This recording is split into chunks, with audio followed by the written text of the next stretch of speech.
타임즈에서 친구란 무엇인가, 친구란 말의 이 정의에 대해서 상금을 걸고 공모를 했습니다.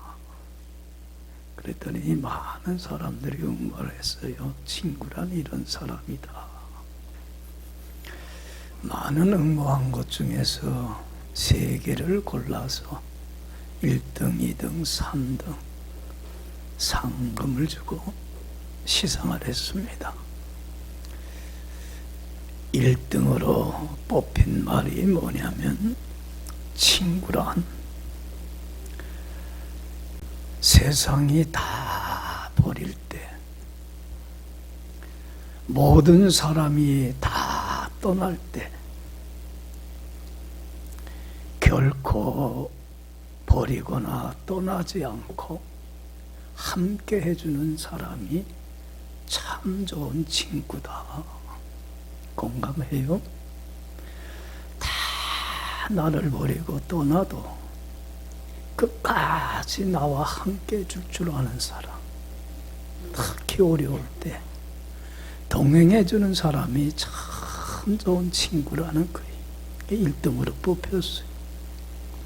2등으로 뽑힌 말이 뭐냐면, 너무 힘들고 괴로워서 아무 말도 하지 못하고 있을 때 그 침묵의 의미를 알고 옆에서 묵묵히 말없이 같이 있어주는 사람이 참 친구다.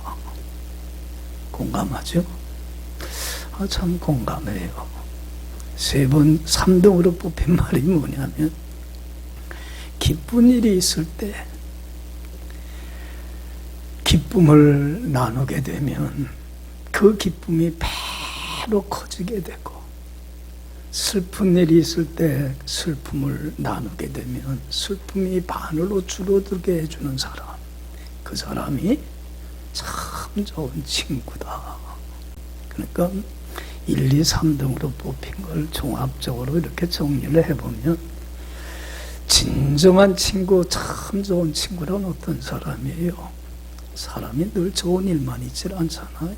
좋은 일 있을 때 함께 해주는 사람이 아니라, 사람들이 좋은 일 있을 때는 함께 해줘요. 그런데 정말 힘들고 어려울 때, 그때에 말없이 나와 함께 해주며 위로해 줄 줄 아는 사람, 그런 사람이 참 좋은 친구라는 거예요. 여러분, 이런 말이 있어요. 이런 좋은 친구 한 사람만 있다면 그 사람은 성공한 사람이다. 여러분들 어때요? 여러분들 곁에 이런 좋은 친구 한 사람 있습니까? 예? 있어요? 여러분들, 오늘날 많은 사람들이 왜 외로움과 고독 속에서 힘들어하냐면, 이런 한 사람 좋은 친구가 없기 때문에 그래요. 그렇잖아요.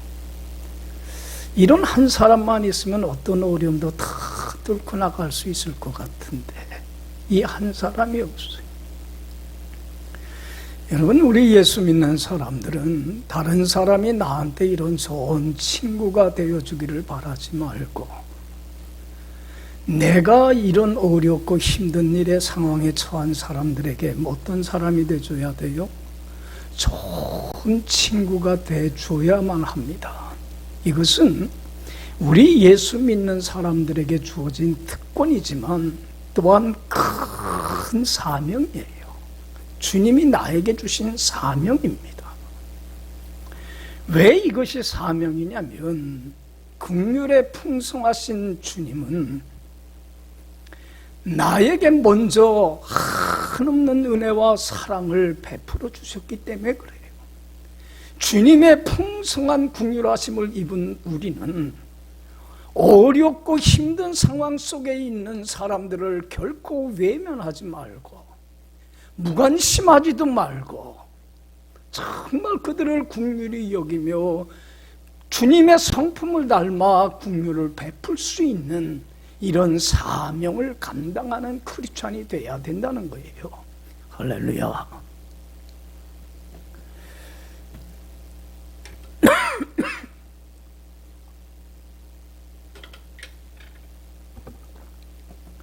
여러분들, 우리는 먼저 주님으로부터 너무 큰 긍휼하심을 입었어요. 그렇지 않아요?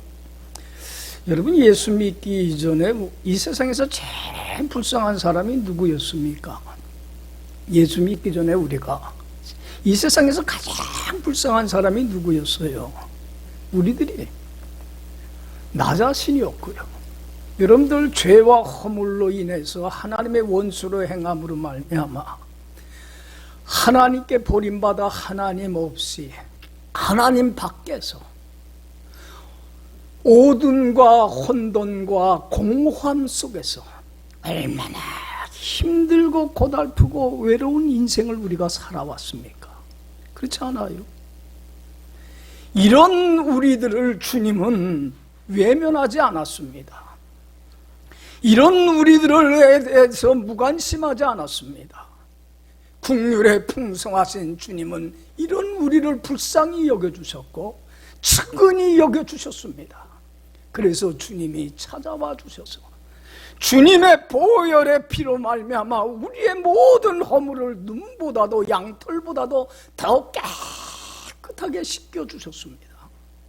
그리고 죄로 말미암아 하나님과 인간 사이에 막혀있던 담을 허물어 주시고 하나님과 하나가 되게 하시고 화목하게 해주셨습니다.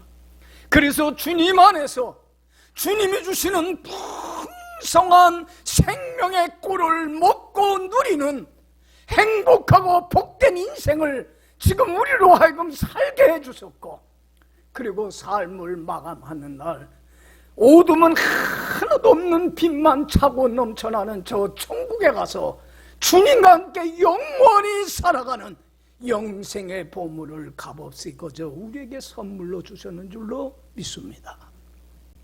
주님이 이런 나를 긍휼히 여겨주지 아니하셨더라면, 나를 불쌍히 여겨주지 않았더라면 우리는 이런 은혜를 입을 수가 없습니다.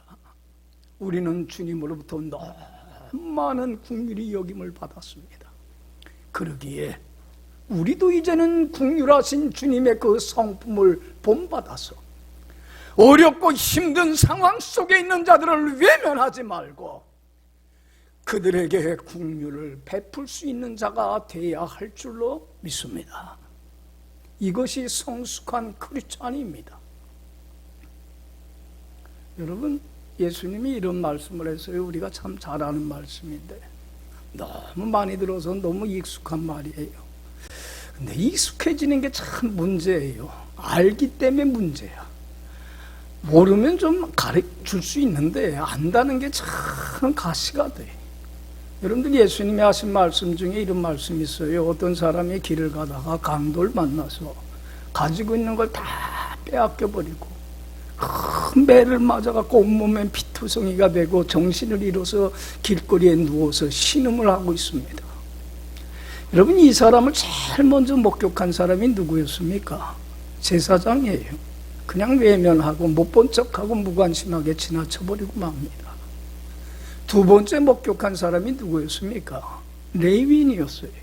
레위인도 이 사람 그냥 무시하고 외면하고 그냥 지나쳐버리고 맙니다. 세 번째 목격한 사람이 누구였습니까? 사마리아 사람입니다. 사마리아 사람은 이를 불쌍히 여겼습니다. 긍휼히 여겼습니다. 외면하지 않았습니다. 그래서 이 사람을 도와서 살려줬습니다. 여러분, 이 세 사람 중에 이 강도 만난 사람의 참 좋은 친구, 참된 친구는 누굽니까? 사마리아 사람입니다. 여러분들 생각해 보세요. 왜 제사장은, 왜 레위인은 이 어려움을 처해 있는 사람을 왜 외면하고 그냥 지나쳤습니까? 그에게는 뭐가 없어요? 그 어려움에 처해 있는 사람을 뭐 하는 마음이 없어요? 긍휼히 여기는 마음, 불쌍히 여기는 마음, 측은히 여기는 그 마음이 없기 때문에 그냥 못 본 척하고 외면하고 가던 길로 가버리고 만 거예요. 여러분, 만약에 이 사마리아 사람이 이 사람을 살려서 다행이지, 만약에 그런 살림을 받지 못했다면 그 사람은 그 현장에서 어떻게 됐어요? 죽고 말았을 거예요. 여러분들, 만약에 이 사람이 죽었다고 한다면 그를 긍휼히 여기지 못하고 외면했던 제사장이나 레위인은 어떤 죄를 범한 겁니까? 세상적으로는 아무런 처벌받을 수 있는 법은 아니에요.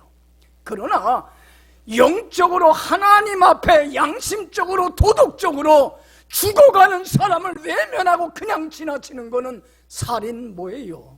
방조죄예요. 고귀한 생명을 죽이는 살인죄예요. 여러분, 우리가 죽어가는 사람들, 어려움 속에 있는 사람들을 외면하고 그냥 지나친다고 하는 것은 그 사람의 생명을 죽이는 무슨 죄입니까? 영적으로는 살인죄입니다. 여러분들 보세요. 이 레위인과 제사장은 살인죄를 범한 사람들입니다. 하나님 앞에 생명을 소중히 여길 줄 모르는 자들입니다. 여러분들, 예수님, 우리가 분명히 신앙생활하면서 알아야 될 게 있습니다. 우리의 하나님은 어떤 하나님이신가? 우리의 하나님은 신문대로 뭐 하시는 하나님이에요? 거두게 하시는 하나님이, 사람이 행한 대로 심판하시는 하나님이라는 거예요. 이건 반드시 우리는 명심하고 살아가야 합니다. 우리가 주님으로부터 받은 그 긍휼히 여김에 감사하며 주님의 성품을 닮아서 긍휼을 베푸는 삶을 살게 되면 하나님으로부터 한없는 긍휼히 여김을 받는 은혜와 축복을 받지만, 주님으로부터 그러한 긍휼히 여김 받는 은혜를 받았음에도 불구하고 긍휼을 베풀 줄 모른다고 한다면 주님으로부터 어떤 심판을 받아요? 긍휼 없는 심판을 받게 된다고 하는 사실이에요. 그래서 마태복음 5장 7절에 예수님이 분명히 말씀합니다. 긍휼히 여기는 사람이 뭐가 있나니? 복이 있나니 그가 하나님께 긍휼히 여김을 받을 것이라. 여러분들 보세요. 긍휼히 여기는 마음을 갖고 주님의 성품을 닮아 긍휼을 베풀 줄 아는 사람은 하나님의 은혜와 축복을 많이 받고 살아가는 복된 삶이 됩니다. 특별히 하나님으로부터 어떤 복을 받아요? 하나님께 긍휼히 여김을 받는 축복을 받는다는 사실이에요. 우리는 하나님께 긍휼히 여김 받지 아니하고서는 하루도 살아가지 못합니다. 여러분들, 우리도 삶을 살 때에 좋은 일만 있지 못하잖아요. 힘들고 어려운 일들이 있어요, 없어요? 그럴 때에 주님이 나와 함께 주지 않는다면, 주님이 나를 위로해 주지 않는다면 어려움 속에 있는 나를 찾아와서 나의 방패가 되시고 나의 구원자가 되시며 나의 요새가 되시며 나의 피난처가 되시며 나의 힘이 되주지 않는다면 우리는 살아갈 수 있어요, 없어요? 못 살아가요. 하나님의 긍휼히 여기심이 받지를 못하면 우리는 한순간도 못 살아가는 존재들입니다. 하나님의 긍휼히 여김 받는 축복은 어떤 자에게 주어집니까? 긍휼히 여기는 마음 갖고 살아가는 자에게 주어진다는 사실이. 할렐루야. 그래서 여러분들, 우리가 분명히 알아야 될 게 있어요. 어려운 형편 속에 있는 사람을 측은히 여기며 불쌍히 여기며 도울 수 있는, 그래서 그 어려움 속에서 구할 수 있는 가장 최선의 방법, 최능의 방법이 무엇인가를 우리는 알고 있어야 돼요. 여러분들, 무엇이 어려움 속에 있는 사람을 도울 수 있는 최대의 방법이고 최능의 방법이겠습니까? 무엇이라고 여러분들 생각합니까? 어려움 속에 있는 사람들 옆에 같이 있어주고 위로해주는 것도 좋은 도움의 방법입니다. 그렇지만 그것보다도 더 큰 우리 방법을 갖고 있어야 돼요. 최능의 방법이에요. 뭡니까? 어려움 속에 있는 사람을 긍휼히 여기며 기도해 주는 거예요. 할렐루야. 기도가 최대의 방법이고 기도가 최능력의 방법이에요.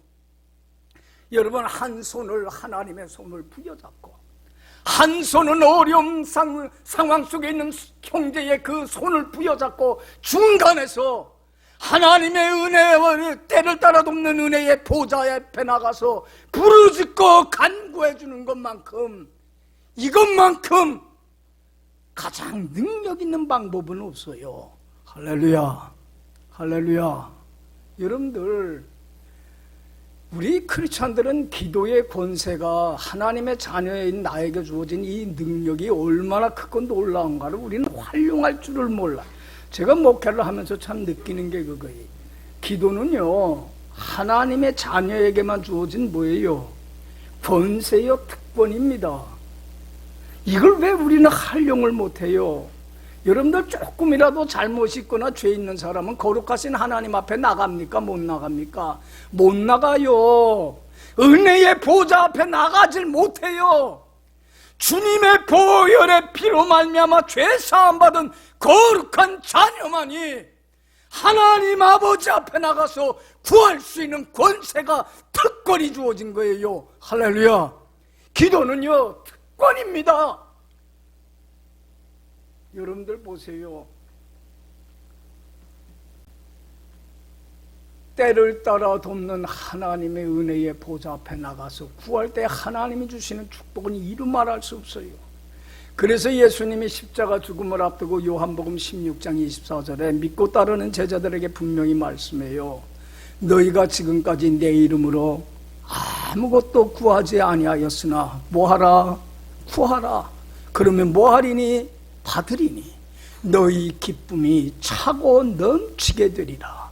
할렐루야. 할렐루야. 왜 이 기도의 특권을 활용을 할 줄 모릅니까? 왜 이 권세를 사용할 줄을 모릅니까? 여러분, 기도할 때에 여러분들 가장 중요한 것은 믿음으로 구하는 겁니다. 조금도 의심하지 않고 주님이 내 기도에 뭐 해주리라? 응답해 주리라고 하는 확신 갖고 기도하는 거예요. 의심 갖고 기도해서는 안 됩니다. 그래서 야고보서 1장 6절 7절에 오직 믿음으로 뭐하고? 구하고 조금도 의심하지 말아라. 의심하는 자는 마치 바람에 밀려 요동하는 물결과 같으니 이런 사람은 죽게 얻기를 생각하지 말라 했습니다. 여러분들 기도할 때에 주님이 응답해 주리라고 하는 100% 절대적인 확신 갖고 기도하는 자가 되길 간절히 축원합니다. 그런데 여러분들 보세요. 기도 중에 기도라고 하는 게 있어요. 하나님 보시기에 가장 아름다운 기도. 그래서 기도 중에 기도라고 하기도 하고 기도 중에 꽃이라고 하기도 하고 하나님의 마음을 감화감동시키는 가장 아름다운 기도가 있어요. 무슨 기도입니까? 무슨 기도입니까? 중보기도예요. 한 손은 하나님의 손을 부여잡고 한 손은 어려움 속에 있는 자를 부여잡고 그를 불쌍히 여기고 긍휼히 여기며 기도하는 것만큼 하나님 보시기에 아름다운 기도가 없어요. 중보기도의 사람이 되어야 되는 거예요. 할렐루야. 여러분들 보세요. 마태복음 15장에 보면 한 번은 가나안 여인이 예수님께 나와요. 그리고는 예수님 앞서가는 예수님을 쫓아가면서 큰 소리로 부르짖어요. 예수님, 예수님, 나를 긍휼히 여겨주세요. 내 딸이 흉악한 귀신이 들렸습니다. 여러분들 정신이 온전치 못해서 미쳐 날뛰는 그 딸을 두고 있는 그 어머니의 마음은 어떡하겠어요? 그런데 그가 정말로 예수님 앞에 나와서 간청할 수 있는 것은 그 딸을 긍휼히 여기고 불쌍히 여기면서 주님은 이 문제를 해결해 주리라고 하는 확신이 있고 믿음이 있었기 까닭에 주님 앞에 나와 부르짖고 간구한 겁니다. 여러분들 믿음으로 간구하는 이 어머니의 믿음 보시고 예수님 뭐라고 그랬습니까? 내 믿음이 크도다. 내 소원대로 되리라. 그 시로 딸이 치유받는 큰 은혜를 잊게 되더라는 겁니다. 할렐루야. 이게 무슨 능력입니까? 중보기도의 능력입니다.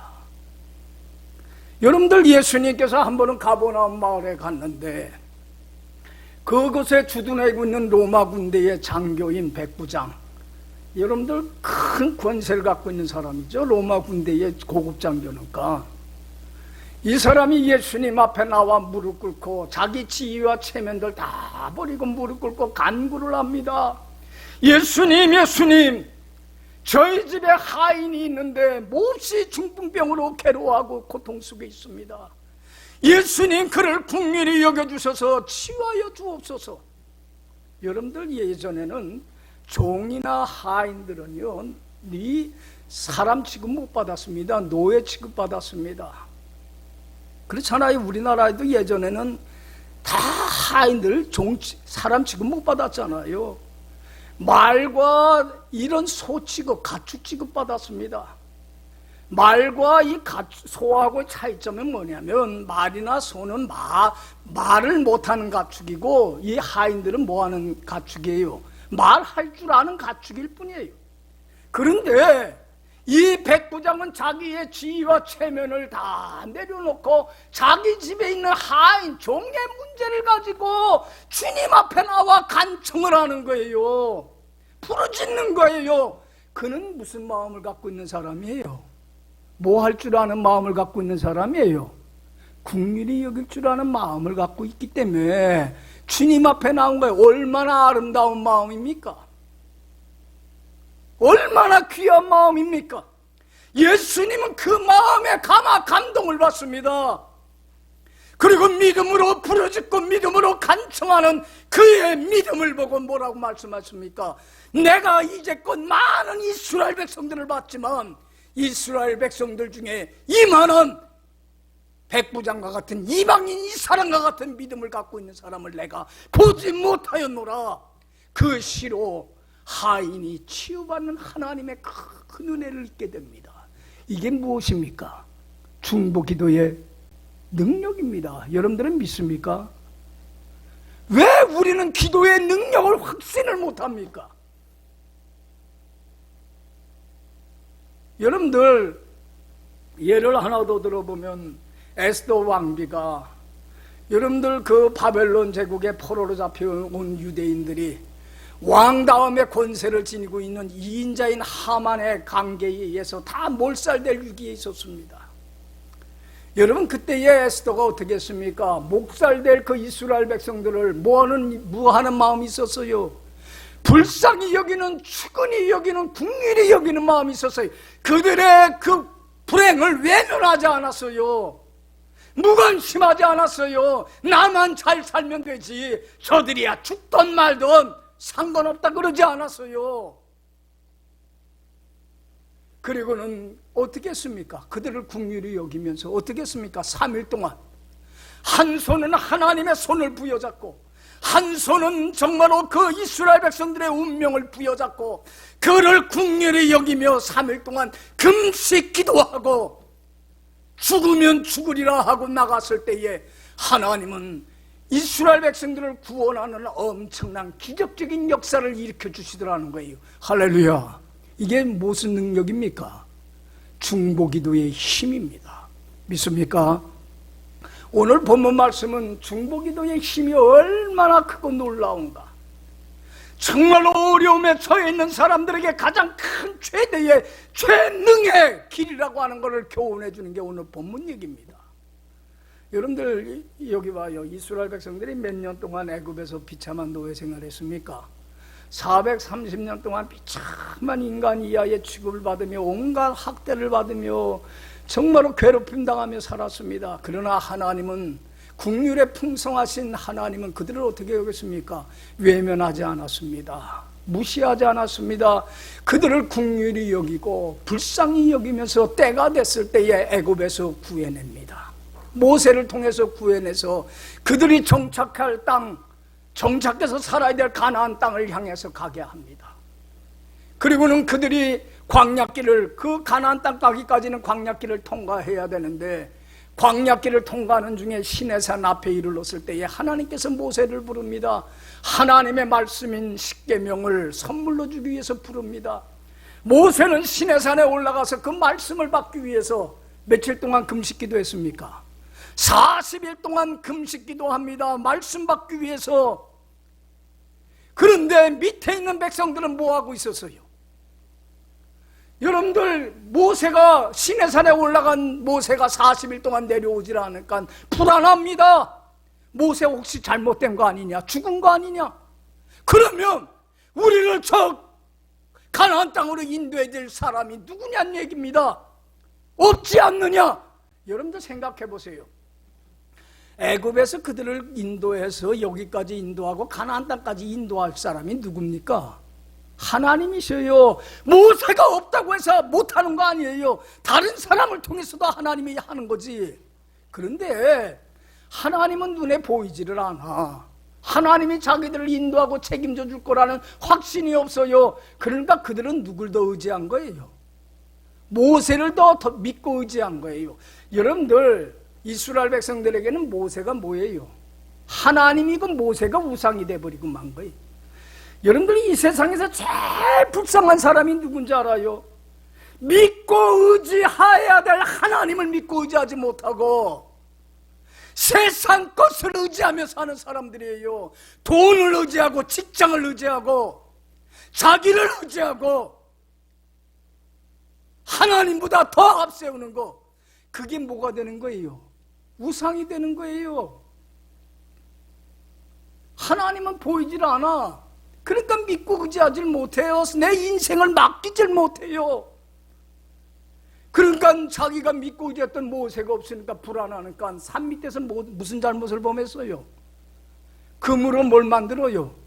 송아지를 만들어 놓고서는 이 송아지가 누구다? 우리를 애굽에서 인도해낸 하나님이다. 그리고 이 송아지가 우리를 지켜주고 인도해 줄 거다 그래요. 그러면서 그 앞에 무릎 꿇고 절하면서 춤을 추면서 우상을 섬깁니다.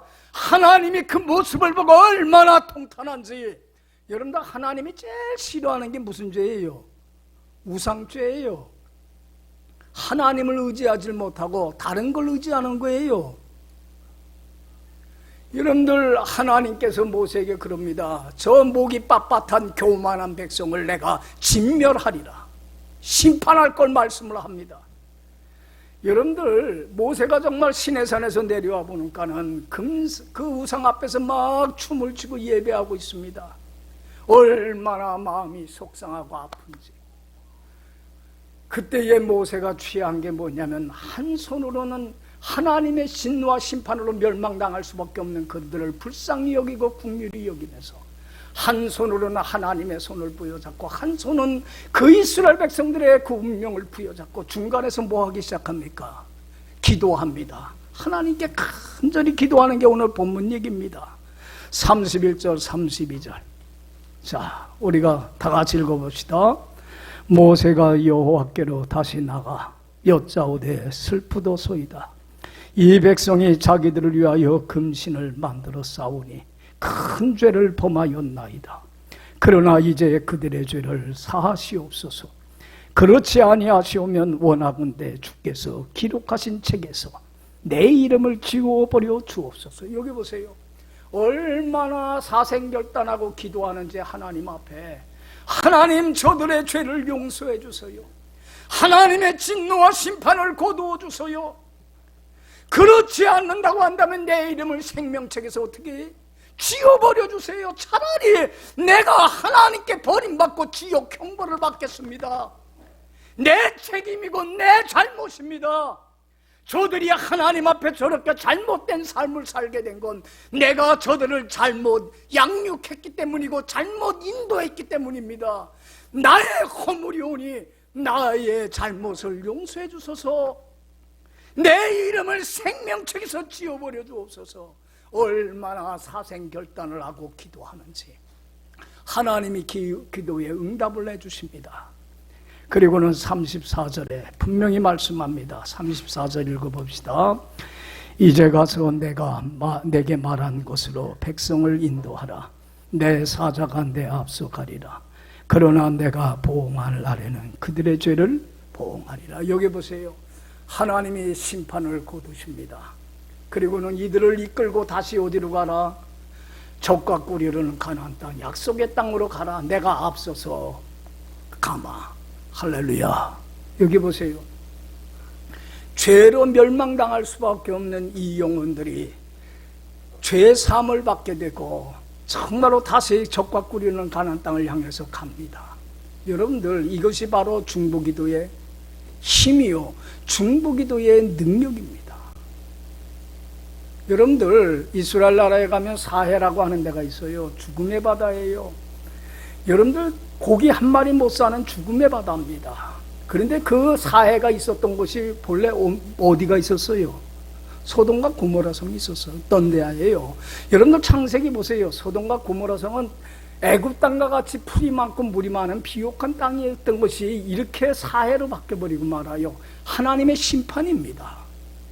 죄를 범하면서 하나님의 진노와 심판을 당해서 소돔과 고모라 성이 멸망을 당한 겁니다.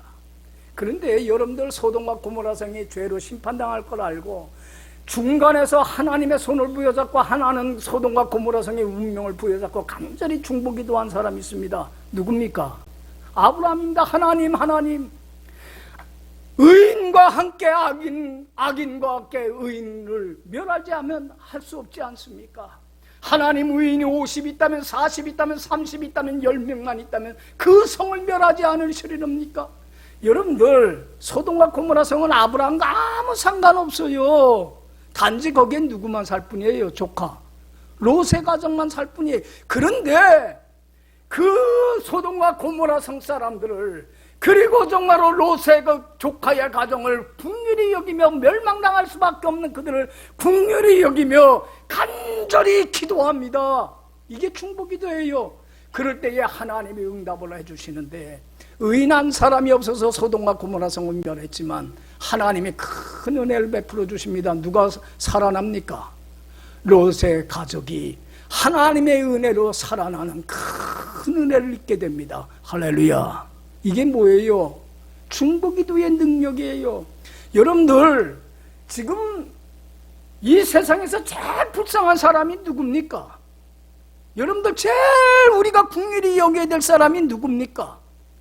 돈 있고 없고를 떠나서 건강하고 건강하지 못하고를 떠나서 예수 안 믿는 사람들이 제일 불쌍한 사람들이에요. 그렇지 않아요? 죄로 말미암아 하나님께 버림받아서 어둠과 혼돈과 공허함 속에서 저렇게 힘들고 고달프게 인생을 살다가 삶을 마감하는 날 하나님께 영원히 버림받는 지옥 형벌을 받을 수밖에 없는 사람들, 안 믿는 사람들이 얼마나 불쌍한 사람들입니까? 여러분들은 이런 사람을 긍휼히 여깁니까? 불쌍히 여깁니까? 아니면 외면하고 무관심하게 하나님 없이 불행한 삶을 살고 지옥을 가든 말든 외면하고 살아가느냐는 얘기예요. 우리는 긍휼히 여기는 마음이 없어요. 안타깝게 여기는 마음이 없어요. 예수님은 십자가에 달려 돌아가시면서도 제일 먼저 한 기도가 뭐였습니까? 하나님 저들의 죄를 사하여 주세요. 자기들이 하는 걸 모릅니다. 예수님이 죄에서 구원할 자임을 몰라서 예수님을 배척하고 죽이는 그 무리들을 향하여 죄로 말미암아 영원히 죽을 수밖에 없는 그 무리들을 향하여 긍휼히 여기면서 십자가에 죽으면서도 저들의 허물을 용서해 주세요. 몰라서 그렇습니다. 간절히 중보기도를 합니다. 여러분, 예수님의 중보기도는 헛되지 않았습니다. 많은 사람들이 예수님께 돌아오고 우리도 예수 믿게 된 게 주님의 중보기도요 은혜의 탓입니다. 할렐루야, 할렐루야. 여러분들은 기도하십니까? 정말로 하나님의 은혜의 보좌 앞에 나와서 한 손은 부여잡고 죄로 말미암아 죽을 수밖에 없는 사랑하는 내 가족들, 내 주위에 있는 사람의 영혼을 부여잡고 눈물로 그를 구해달라고 부르짖고 간구하느냐는 얘기입니다. 왜 우리는 기도의 능력을 활용을 못합니까? 하나님이 그때에 역사하셔서 영원히 죽을 수밖에 없는 그 생명이 영생을 얻게 되는 기적의 역사를 일으켜 가실 줄로 믿습니다. 여러분들 기독교 역사에 보면 사도 바울 다음으로 기독교 역사에 있어서 큰 일을 한 사람이 있어요. 오거스틴이라고. 오거스틴은 젊어서 하나님 품 떠나서 방탕한 삶을 살면서 마니교라고 하는 이단에 사로잡혀 심취하여 삽니다. 그 어머니가 그런 아들을 보면서 얼마나 마음이 아프고 답답한지 몰라요.